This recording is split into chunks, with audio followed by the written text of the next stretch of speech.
problem is our one listener, Rose, is not going to listen to the episode now. She's heard it upstairs. Rose?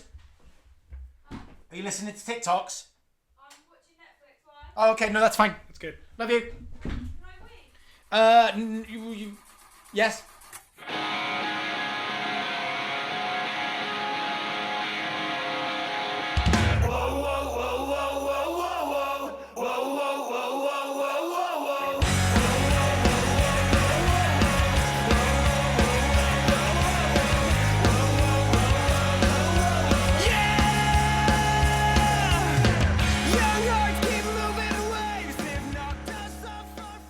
Hey up everyone, welcome to episode 4 of the Porra Podcast. Hey up. My name's Will, and with me as per is Eddy, the Johnny Depp to my Tim Burton. I get this one. I get this one. Yeah, I felt bad the last couple of weeks. But you're Tim Burton. I'm Tim Burton. I'm Johnny Depp. I'm the creative, you're my muse, my flame. Johnny Depp's... Well, I mean, besides the wife beating, Johnny Depp is way better than Tim Burton. In my head, they're both as shit as each other. Off Johnny Depp, please, before we dig ourselves a massive hole. I mean, it's a good way to get into Yes. Our first segment, right? Absolutely. Talking about massive holes. We're going to take you back to Apology Corner.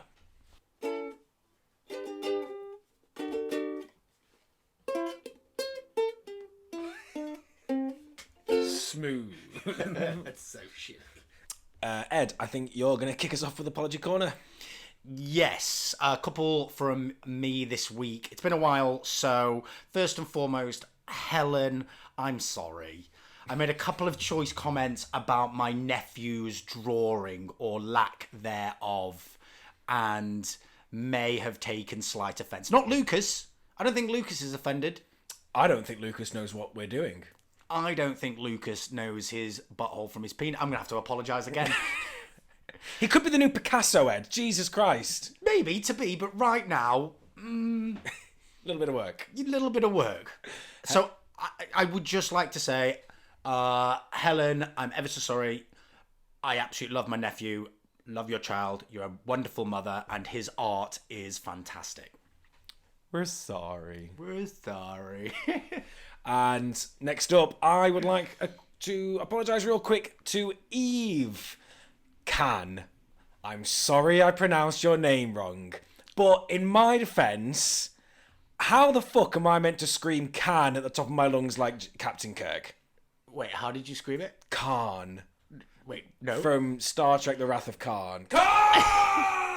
See, I fed you that, and it still took 2 goes to do it. I'm tired. I'm very tired. I could have done that quick. So we're apologising to Eve. We're apologising to Eve for pronouncing her name wrong, even though it gave us a bit. Yeah, fine. But Eve chose the film this week. But Eve did choose the film this week. Not to give anything away. Fuck you, Eve. I couldn't give a shit about Apology Corner for you.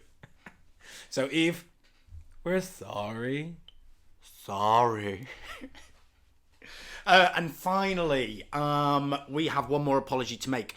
So much love out on Instagram.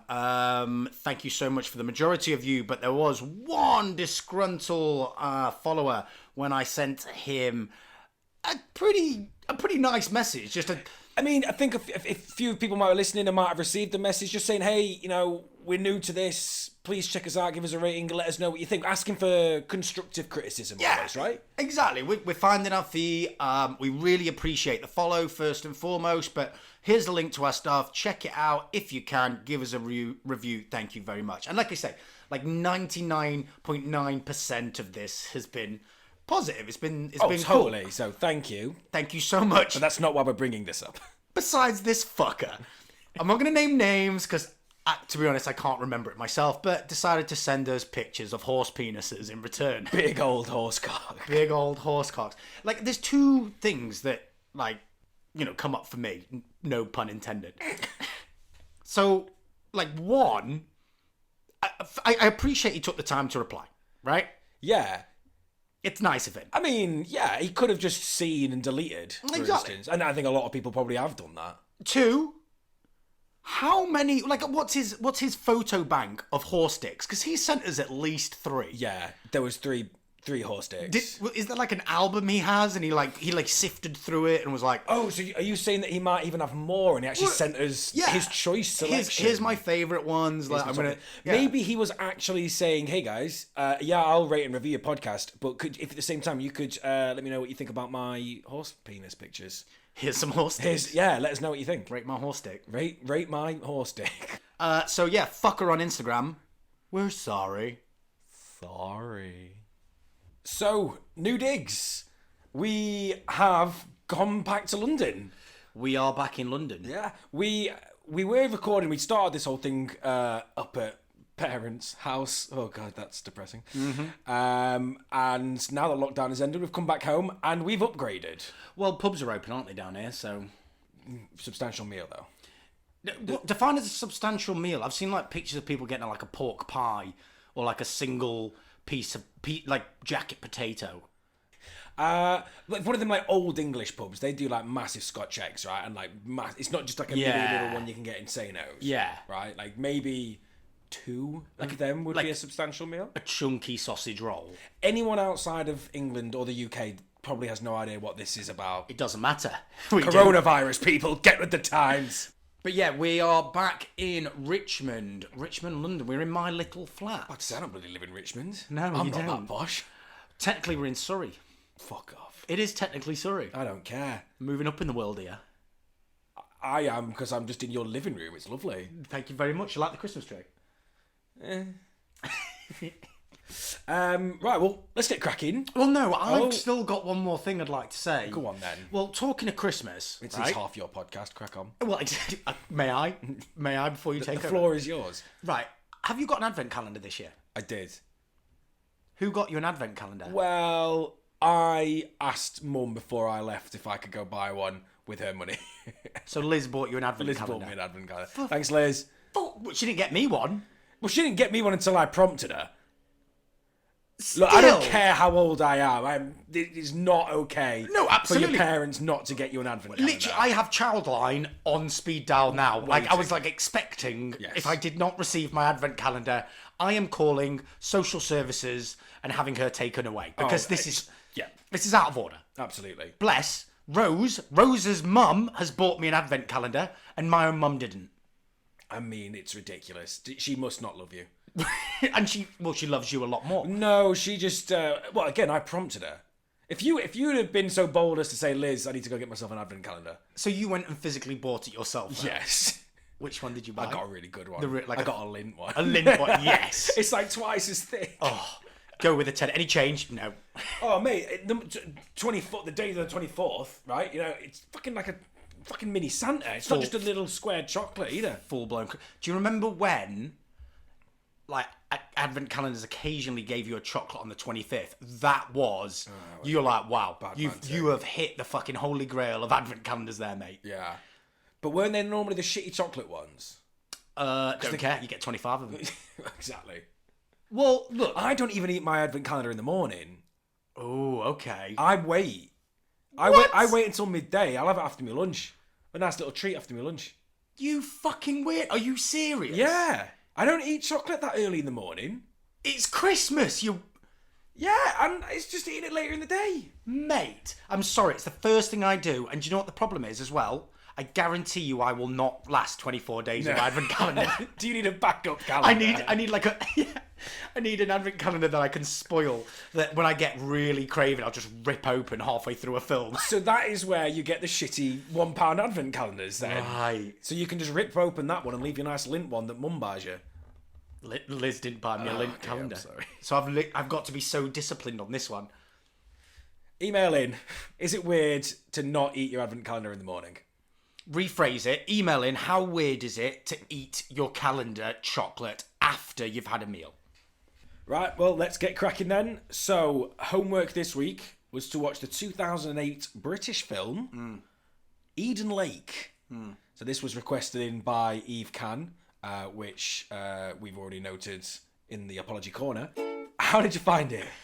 Right, I just want to say before we start, Yeah, it's a bit of a weird one, this one, because we're short of time. So normally we watch the film, give it a day, and then come back together to record it. Yeah. But we have just finished the film. we've literally just pressed stop, Yeah. and started recording. So it's so very, very raw. Yeah. So Will's is saying this as if, this was long past, we've watched the film, let's recant, let's talk about how it was. Because normally we leave it a day between it, Yeah. settle, get your idea of what the film was. Yeah, And exactly. I may have calmed down, but no, I'm still shaking. This was horrible. this was beyond horrible. For so many reasons. It's not what I was expecting, and I will go into detail, but fuck me, fuck off, this was horrible. Weekly spoiler alert here. Nothing says spoiler alert like the nature boy Ric Flair. So, Eden Lake is a story of Jenny and Steve. So, Jenny and Steve set out on a romantic getaway to a secluded quarry or lake. I mean, first, that it's not. I mean, they even say it in the film, like, it's not a romantic spot, is it? A quarry. Say it in a northern accent and it sounds dirty. I'm going to take you up to quarry. Taking up quarry. I'm going to take it up quarry. Well, this whole thing wasn't a great advert for the North, was it? So, well, before we get on to that, so while they're at up quarry, they're repeatedly intimidated and terrorised by some local youths. Yeah. Absolute yobbos. Utes. Utes. Hoods. Chavs. Hoodlums. Townies. Scallywags. So shit turns south when Steve, in self-defence, kills one of the youngun's dogs. And the youths, therefore, in retaliation, start to hunt Jenny and Steve. So, I mean, straight off the bat, I don't know how much... I think it's more apparent once you've watched the film and you realise it. But if you can remember back to the opening credits, even the opening credits are fucking horrible in this film. They're not nice. It's very quick, stabby, like, image. This is not nice. Eerie music. It's like, this is a fucking prelude to this is not going to be a nice film. I didn't know that. Didn't get that. I was blissfully unaware, if I'm honest. Because, I mean, like I say, this is not a bloody good advert for the North. I was like, right, they're going up north. They're going to go to a lovely quarry. Go to lakes. Go to lakes. Or it's going to be peak. gorgeous. It's going to be absolutely gorgeous. And I got it, yeah, fair enough. The pub was a bit dodgy, a bit fighty, but, the actual scenery, beautiful. Like the bracken, the hills, that could have been friggin' Peakdale's, Derbyshire Dales countryside, beautiful. Even down to the horrible landlord who doesn't look at Michael Fassbender, Steve. Grant Mitchell. Yeah. Fucking Grant Mitchell. He's coming up in the world, isn't he? Yeah, they come up north. Yeah, I'll be honest. Straight away, you're like, oh, fucking hell, this is horrible, isn't it? Yeah. It's kids running amok in the beer garden, parents too busy drinking to give a shit. Yeah. And Heavy-handed. Yeah, very heavy-handed. It's just not generally nice locals.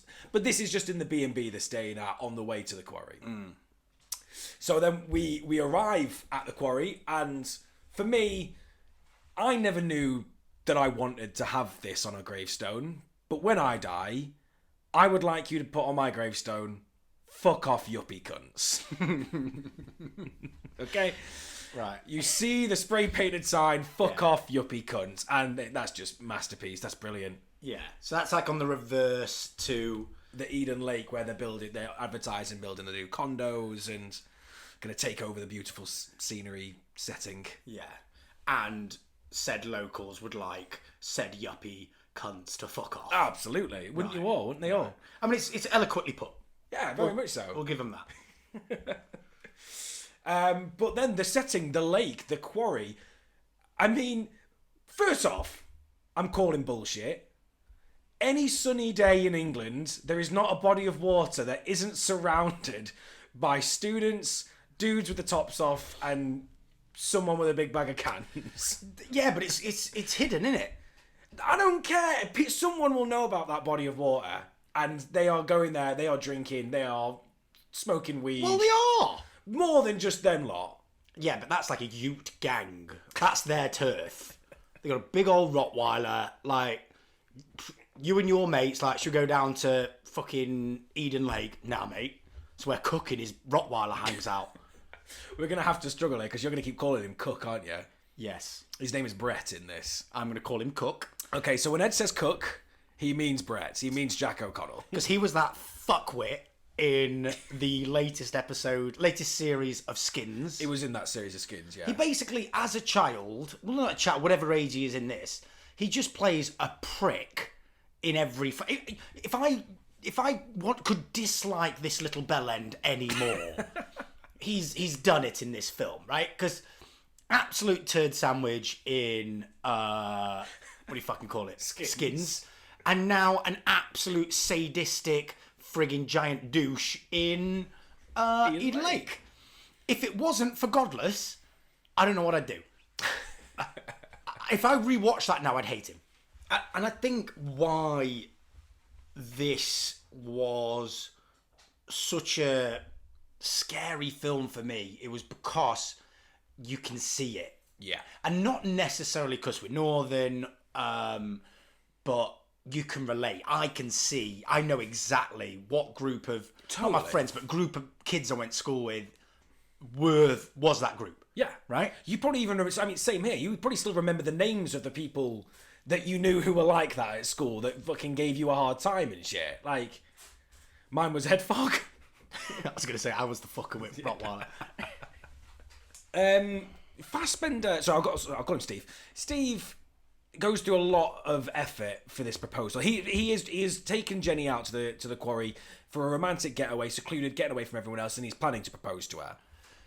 He commits full with his entire scuba gear. Yeah. Just for that single line of, oh, you'd be amazed what kind of stuff you find at the bottom of the lake. Yeah, when he went scuba diving, wasn't he going to propose earlier, though? I swear. I think he was toying with it, yeah, because it was when he was asking her if she wants a beer or something like that, and they were around the campfire, and he picked out... I don't know if he was actually going to. I think it's more of reminding the audience that he's got a ring and he is proposing. He's planning on proposing to her. Right. So I think... I mean... like I say, that line, the whole idea of bringing all of his scuba gear just so that he can have the line of, oh, I'd be amazed at what you can find at the bottom of the lake. I mean, smooth, very smooth. That's a lot of effort to carry a fucking scuba tank. He's not even been scuba diving. He's literally just holding his breath. And how long does it need to take until it seems like I'm scuba dived?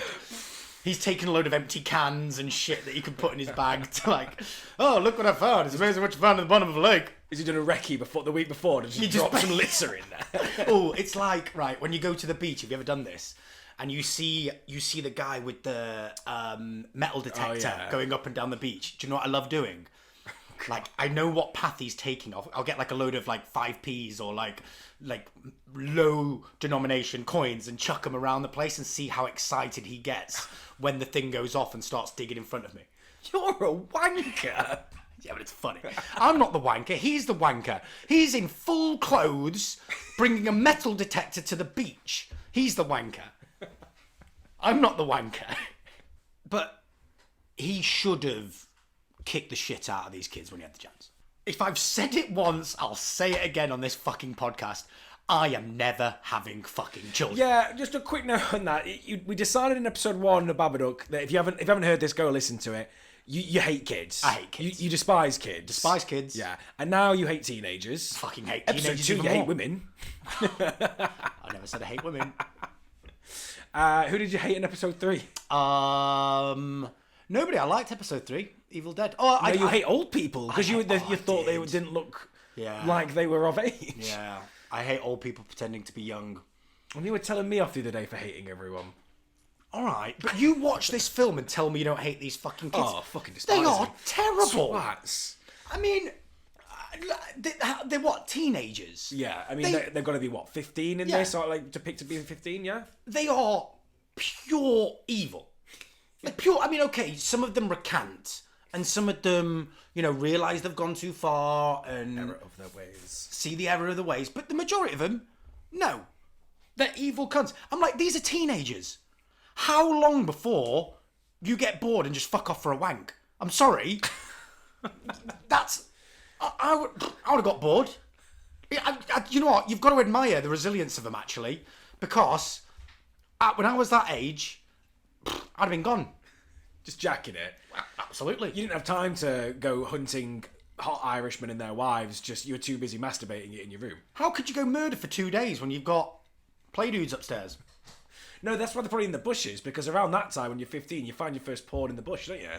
You leave it there for the next person. The circle of life. But, yeah, I mean, come on. Horrible little bastards. Yes, they're absolute cockwombles. They are absolute bellends. So, Fassbender has multiple opportunities to give these kids a little rap on the knuckles. You know, he's walking over to them early days when the dog has come, shat by his missus, playing the music too loud. Fassbender looks rigged up. Oh, mate, he looks hot in this. You jumped to hot. You look me in the eye and so he doesn't look hot in that film. I prefer his wife. Yeah. Oh, dear. Go on, carry on. Okay, super sexy Fassbender. He's got a little bead coming down his chest fro from coming out of the water, looking pretty hot, looking pretty ripped. Right, and he's walking over. You know, it's only Cook and the other. There's two of them that are perhaps that age. The rest are younger. Yeah, probably. You know, that whole, younguns, they're, the next Looking up to wave of the gang. Yeah, absolutely. You punch the lead bully, the rest of them are scattering. I'm sorry. You either punch... It's like killing the head vampire. Exactly. You punch that little prick in the face or his girlfriend, and that's it. They'll scatter. But we know through watching the film that they have knives on them. So I don't think that it would have worked out well for him, even if he had just cracked him in the face. Take the initiative. He didn't have a knife out when he first went over. Literally, sucker punch him. They may not have had knives at that point, because it's actually the day after that they have knives when they confront him at that time. Yeah. And maybe it is all hypothetical. Not hypothetical. What is it? When you look back. Maybe it is all in hindsight. Hindsight, yeah. Let's say hindsight. It's all in hindsight of knowing what then comes next. Yeah. If he knows he was going to be, fucking tied to some barbed wire while some little fucker shanks him in the mouth, then maybe he would have taken a fucking cheap shot at a 14-year-old. But he didn't. And see, where's he ended up? So, basically what we're trying to get at here is that you should take the initiative and punch a 14-year-old. If a 14-year-old ever threatens you in any manner, take the initiative and punch him in the face. So after a quick scuba, they find that their beach bag's gone, which has the keys to the car, their phones, the wallets, and all manner of things. So they go searching, the car's gone, and now they're just trekking through the woods. And eventually they happen upon the Utes, absolute Utes, after they almost get driven over by them joyriding in the car. Those woods are far too dense to be able to joyride that much in there, right? It's very true. We said this right at the beginning. Yeah. Like how Fassbender said, "Oh, lovely country park this," yet he's ploughing his fucking gas-guzzling Range Rover through it. So it is in this next confrontation, where all shit kicks off, basically. Yeah. This is where he finally does confront him. He hears his phone ringing in I want to call him Cook now, in Brett's pocket. So they already knew it was them, but now he's got absolute definitive proof kind of thing. He confronts them, and in a little bit of a scuffle, one of the young'uns, pulls out a Stanley and goes for Fassbender. Yeah. And then more tussle, and the dog gets involved and gets stabbed. Okay. Lot to dissect here. Firstly, it takes Fassbender nearly getting run over by a car and his missus getting run over by a car to find his bollocks and go punch a 14-year-old. About time. Because it takes bollocks to punch a young 14-year-old when you're a 30-year-old man. It takes absolute balls of steel. Carry on. Absolute balls of steel. All right. Second thing. They have his car. They have his phone. They have everything. And his wife is saying, "No, let's leave it." Yeah. Oh, leave it. Is fucking ridiculous.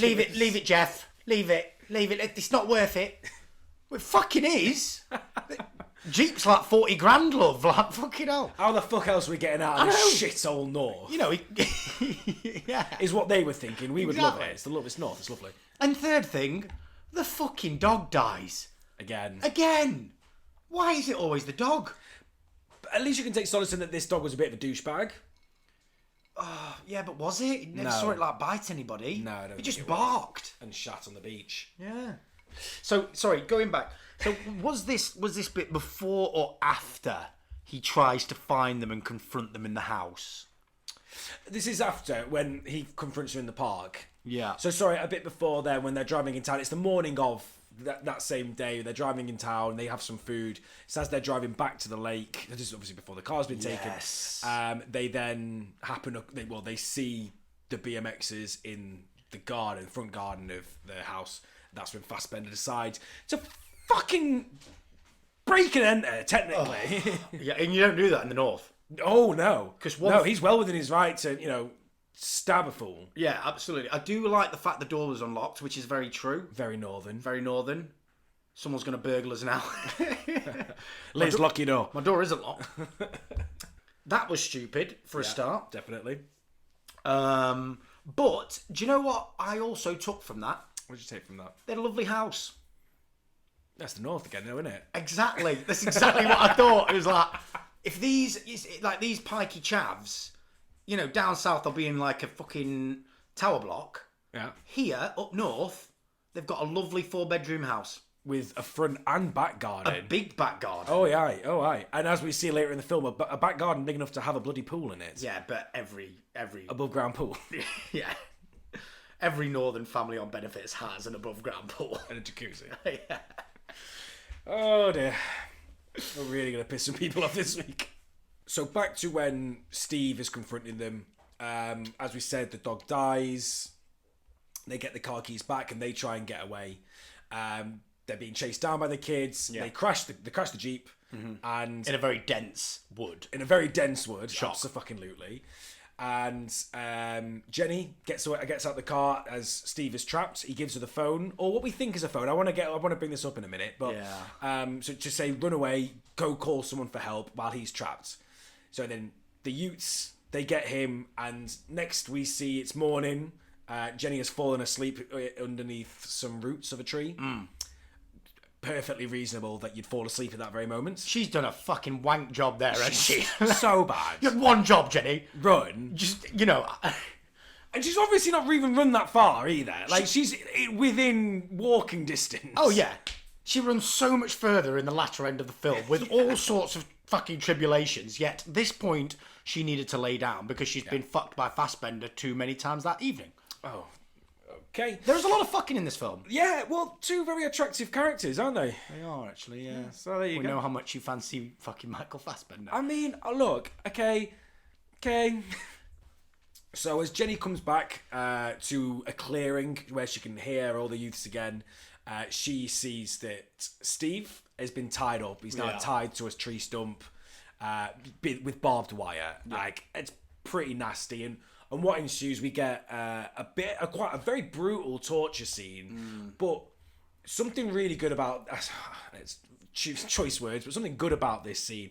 It's not a torture scene in the sense that you think of horror films. When you think of a torture horror film, you're thinking of something like Hostel, where it's like brutal, over the top, insane. What can I do to make the viewer gasp in awe and horror and going over the top? And I think the theme with this film very much sticks to it all the time, is that this is a realistic film. Yes. So this torture scene, for lack of a better word, is super realistic. Oh. He's getting shanked with pocket knives, with Stanley knives, by kids who have no idea. They don't torture anything, anyone. They never stabbed anyone, but no idea what they're doing. Yeah. And so what we get is very brutal and very truthful, almost weirdly truthful torture scene. 100%. And again, as you said, don't want this to come across wrong, but this was the best scene in the film. Like, totally. This was fucking horrible. Yeah.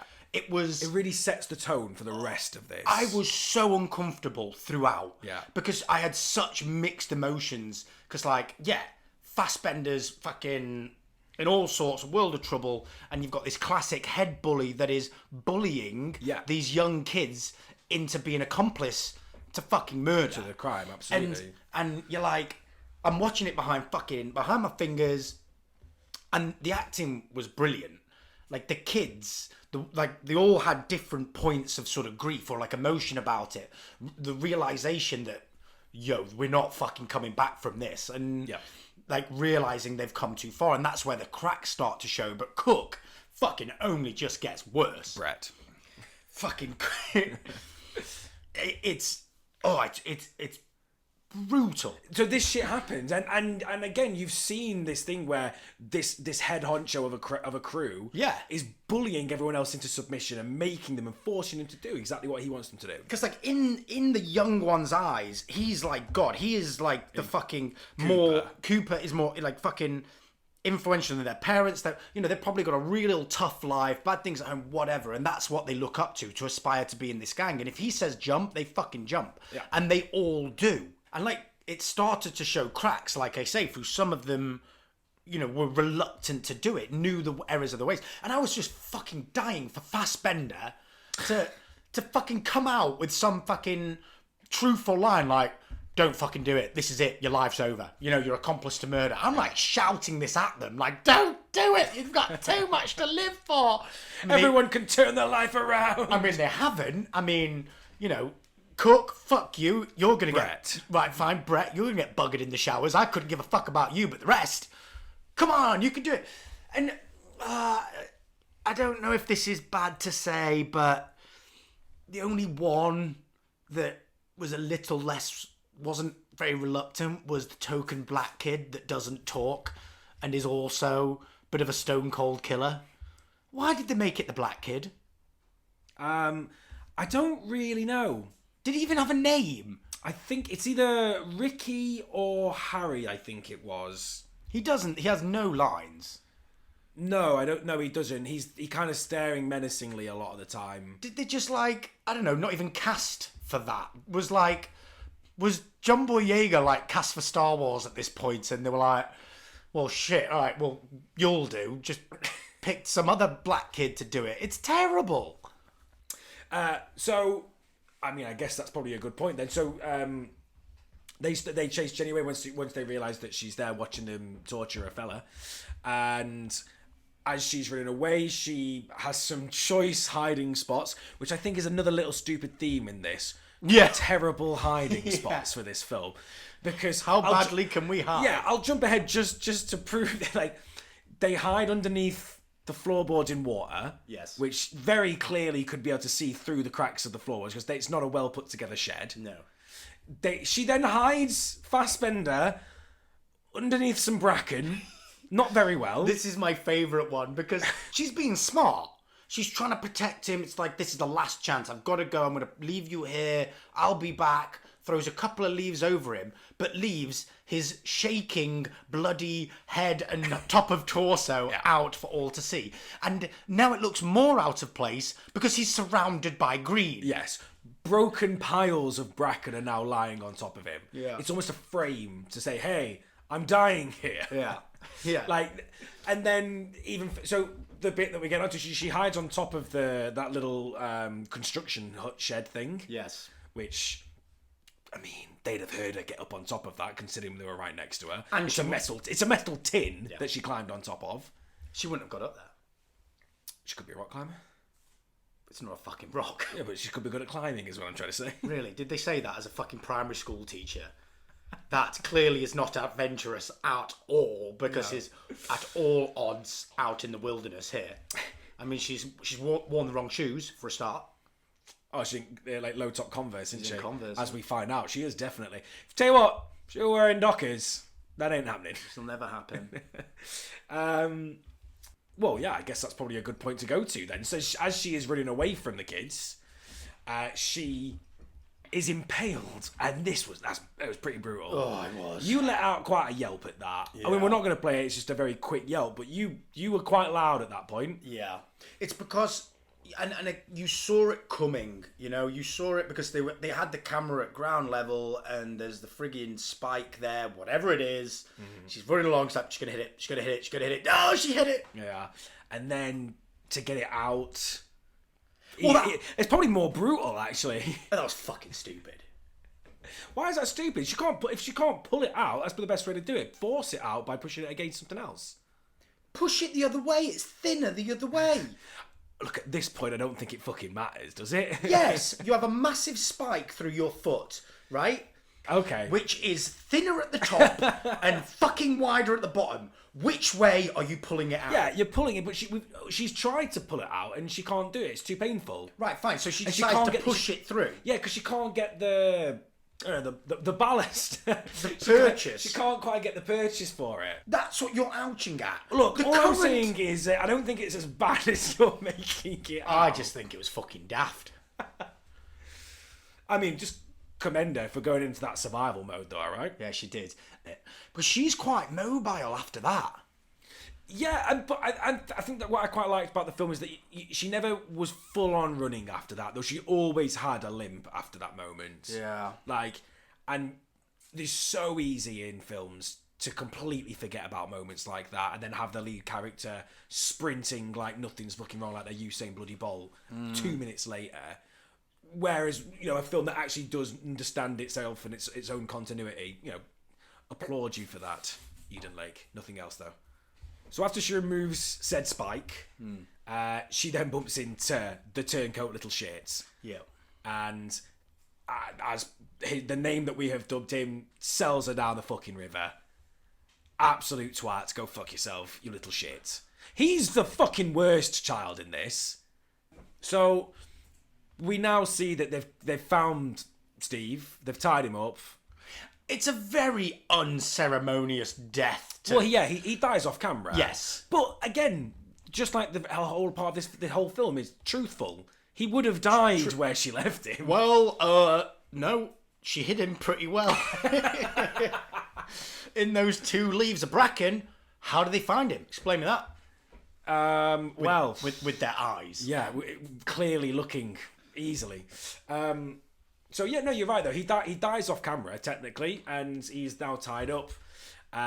They tie up Jenny, and they decide to fucking burn them at the stake. Well, this is how it starts getting proper evil. Yeah. I mean, this is like premeditated shit. They've now had to picture this. You know, they've got a dead body. Yeah. These are young kids. Yeah. And then they're out finding firewood so they can set it in a place. Oh, aye. You know, this would have taken a couple of hours. And they have to go find the gas. Oh my god, why do I keep saying American terms for this? The gasoline.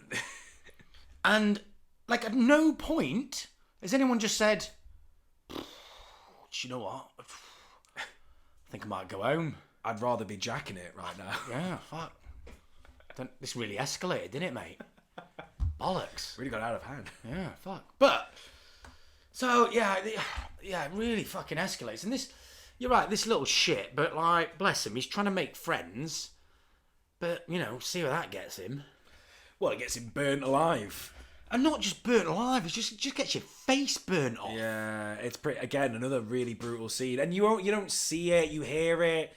I guess you see a very quick snippet of it as she's running away. You hear his screams, and then in the corner of the camera, out of focus, you see the young kids on fire, and it's not a nice sight. I mean, yeah, that's a pretty depressing bit, and I mean, the film has already been laid up at this point to be quite a depressing film, but like that, that kind of just keeps hitting you, doesn't it? It surpasses itself. It just keeps getting darker and like sadder, and you're just waiting for someone to say, "Okay, stop. We've gone too far," but it just doesn't. Yeah. So yeah, skipping forwards, we get to one of the most pivotal scenes for character development for Jenny, and there's more to come later on for others, but for Jenny, it's the moment where she realizes she should start fighting back, right? So she finds the map, how to get out, and she hears some of the youths coming, so she has to jump in the disgusting shit bin and hide in there for a moment. She decides to jump in head first. I mean, it didn't look like she did, but then when you saw her afterwards, Her face is covered. her face is covered in shit, yeah, and her open wound in her foot. If the kids don't kill her, the fucking distant tree, fucking whatever infection will. It's in my raccoon wound. I just want to say, Northerners don't just shit in bins in wilderness, by the way. And once she comes out, she picks up a piece of glass that she has shattered to get that map. And she decides, like, this is it. I need to fight back here. So she makes a shank. And lo and behold, the first kid that finds her after this point is Cooper, who is having this is his moment in the film, and he's been reluctant the whole way through. But this is his moment where he well, kind of stupidly in actual terms of it, decides to actually go up to her and ask her pretty much if she's all right. Yeah, he's repenting. Yeah, absolutely. Before he gets his sentence out, she shanks him in the neck. Right in the jugular. Oh, Fucking powerhouse. you fucking dart in your neck. I applaud it. I was so you happy did. to see that little fucker take a fucking wedge of ice to the neck. But this is where it's clever character development on Jenny's side of things, in that, you know, we see in the very opening shot of the film that she's a nursery teacher, or at least a young kids teacher. Yeah. And we see repeatedly throughout the film that she's a loving person. She's so caring. She's just generally a nice, warm-hearted person. Yeah. And so it's very poignant in this moment that she has done this full flip. You know, she is a lovely human being that has decided to take the life of someone that she has spent her career essentially caring for.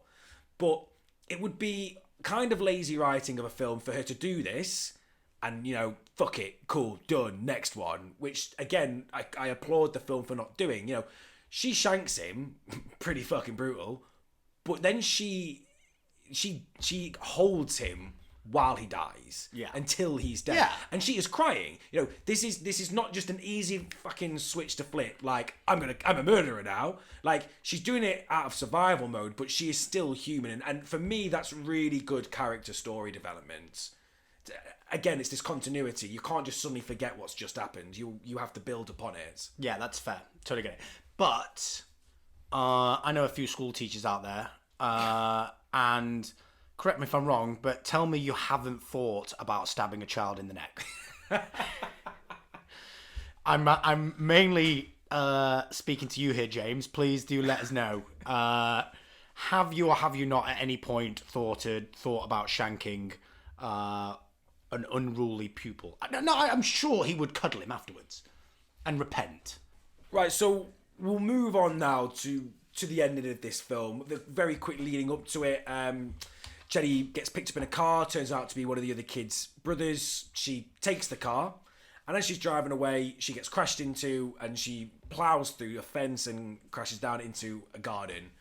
Oh, but she kills Paige along the way. She does kill Paige along the way, and even further of what I was just saying on the development, even though after she does speed up to hit her, she lets out a sigh, not of joy, of like, yeah, I got you, fucker. It lets out a sigh of almost like, that was really, I did not want to do that, I have to, kind of thing. It's, again, just this idea that Jenny is still human, she's still who she is, but this is just survival instinct at the moment. Oh, I'm so glad Paige died, though. Oh, yeah, bitch. She's probably staring at her tits, though, wasn't she? You said it's far. So, Jenny plows through this fence, she crashes into a garden, walks around the back of the house where there's a load of adults having a pool party, and screams for help. Next, we see she's woken up on the sofa of the house, and all these adults are around her caring for her, asking if she's all right.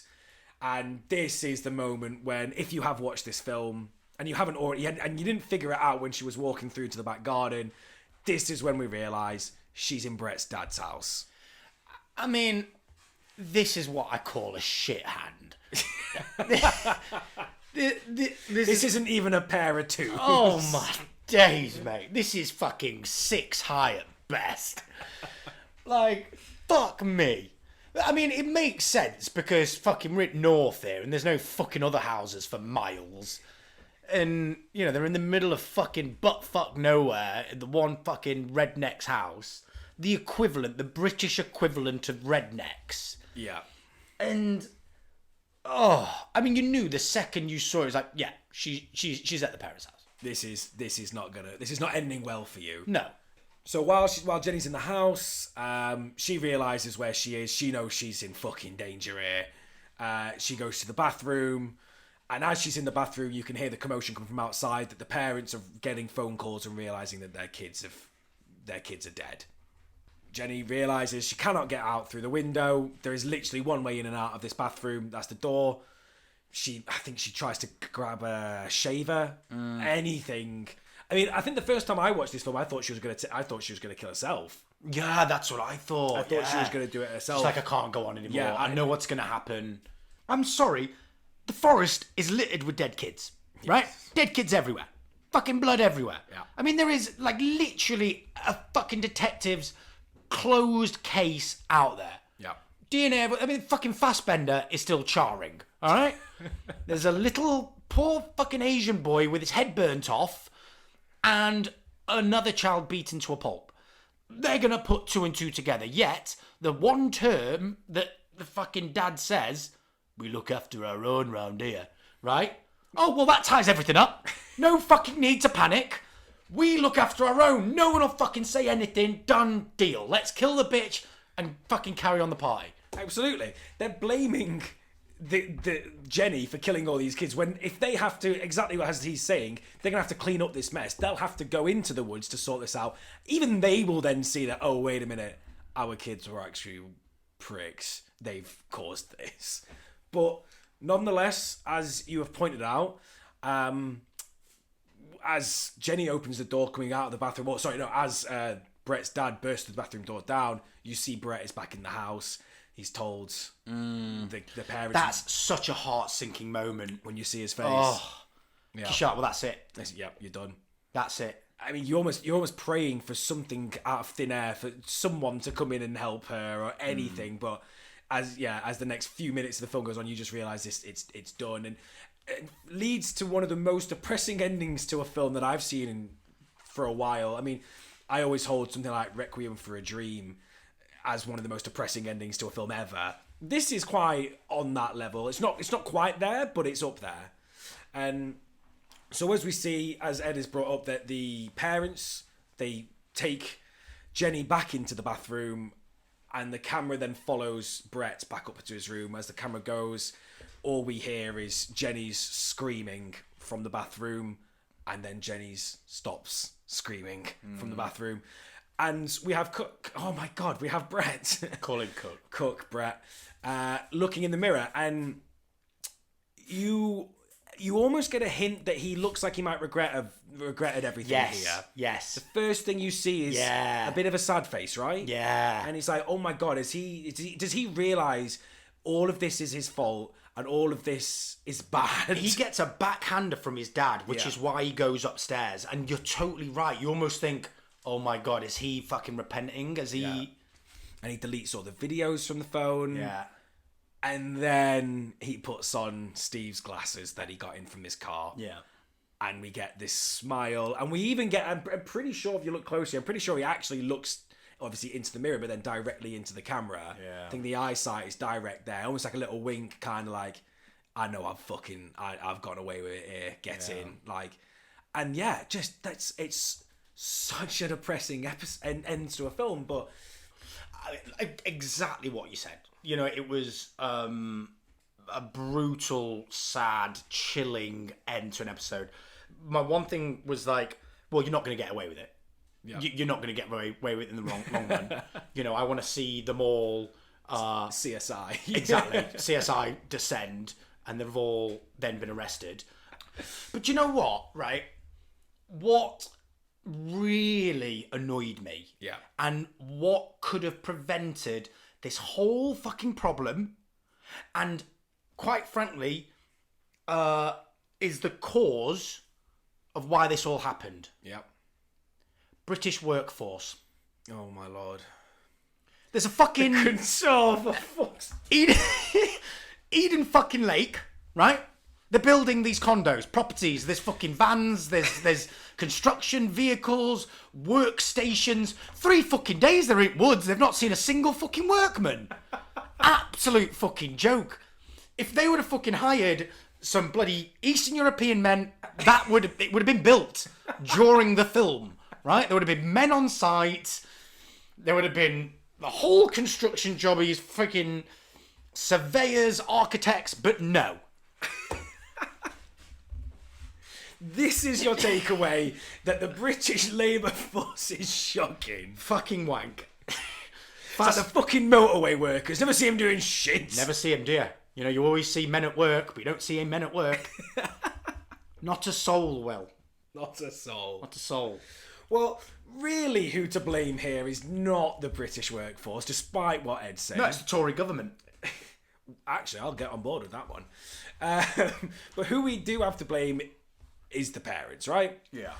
You go through this whole film hating these kids and thinking that, and you even said it earlier, these kids are evil. I think what was it when they were torturing him, or was it when they were burning? You said that these kids are pure fucking evil. These are pre-serial killers. They're torturing animals. Absolutely. You know, they're kicking the poor badger in the cage. These are that is classic friggin' Psychopath trait. Psychopathic, fucking removed kids. Yeah. Absolutely. But they learn it from someone. Yeah.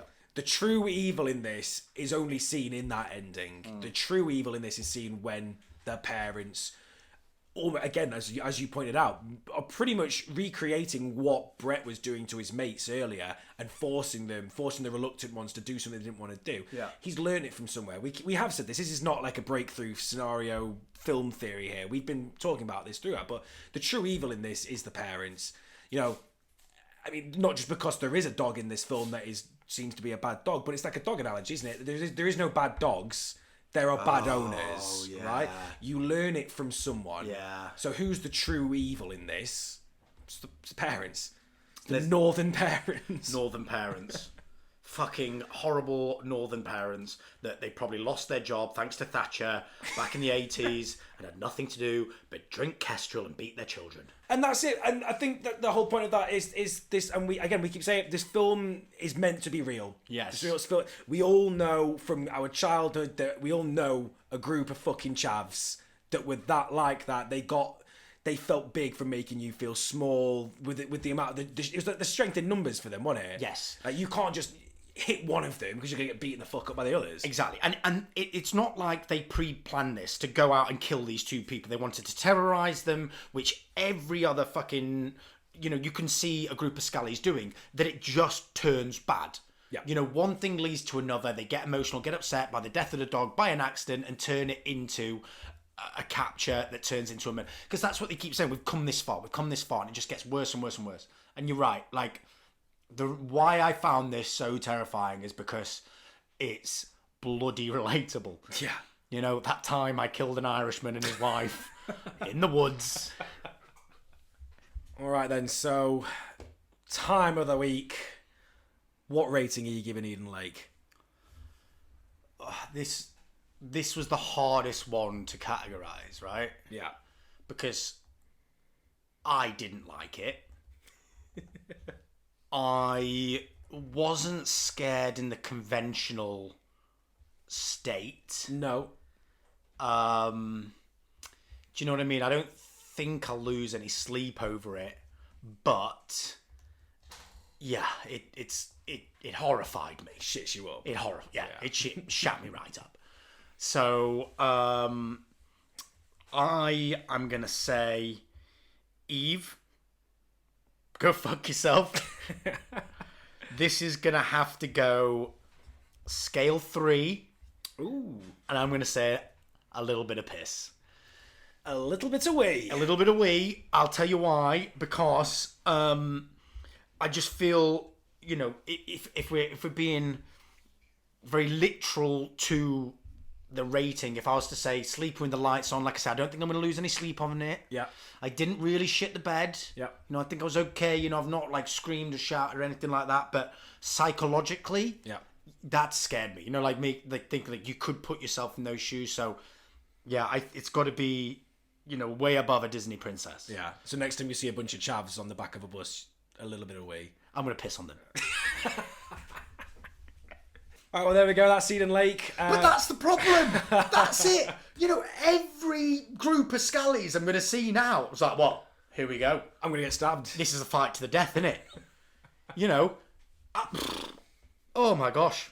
Gonna lock myself in my ivory tower. AKA my little flash in Richmond. Hey-o! All right, well, that's it, Eden Lake. So if we've learned anything, it's always punch a 14-year-old. Always. The UK Labour Force is terrible. Fuck you, Boris. And fuck the Tories. So, moving on next week. Right. Well, this isn't going to become a podcast that we can just spout our political agendas. I don't have any political agenda. What? Is anarchy not a political agenda? Okay, maybe I have a little political agenda. Right, so next week we are doing a film from 1980, but I do have to say something about this film before we go into it. So we touched on this, Ed, in the Evil Dead episodes when we were talking about video nasties, that the Evil Dead was was deemed a video nasty.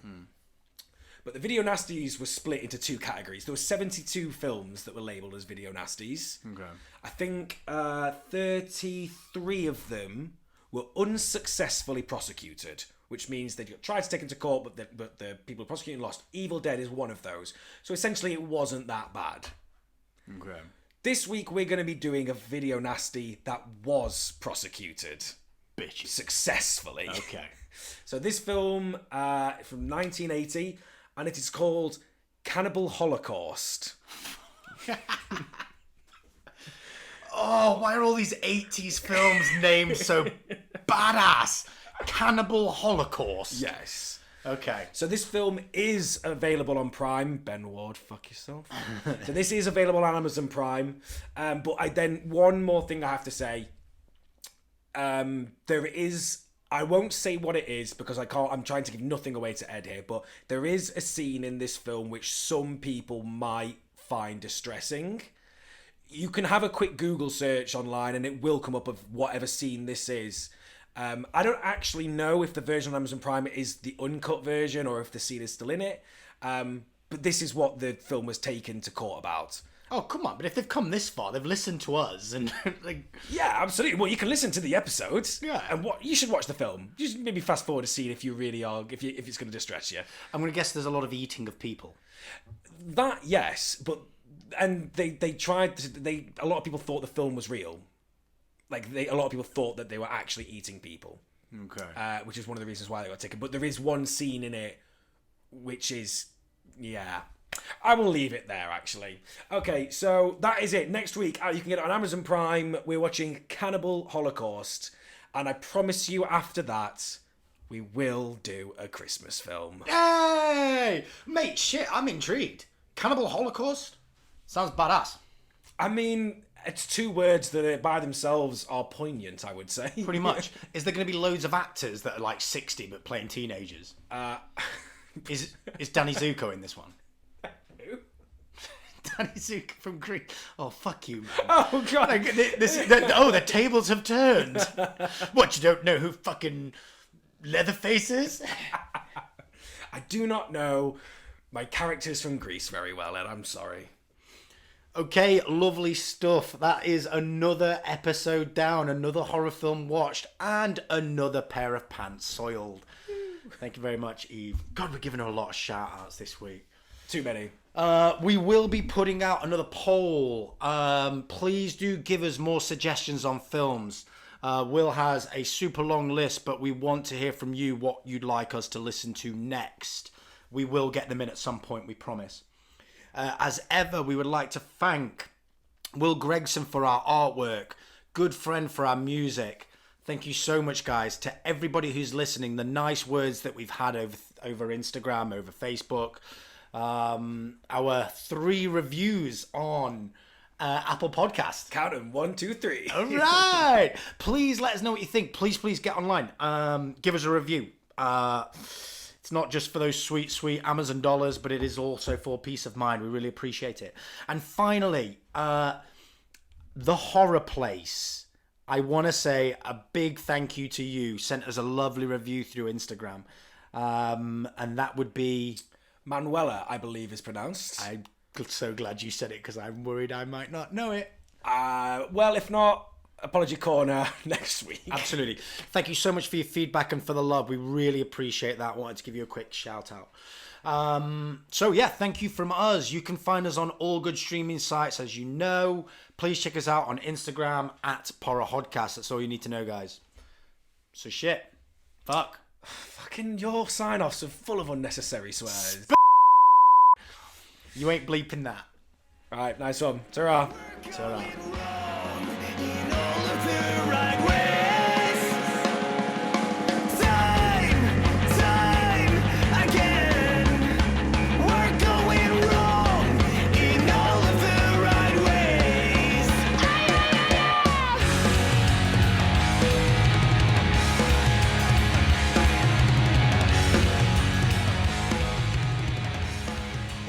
now we're on all the other Apple podcasts and stuff. Make sure you say like write review us. give us a review on Please podcasts, review us. yeah. We've got a couple of reviews on it already. Three 5-star. Yeah, reviews. I gave us one. Oh.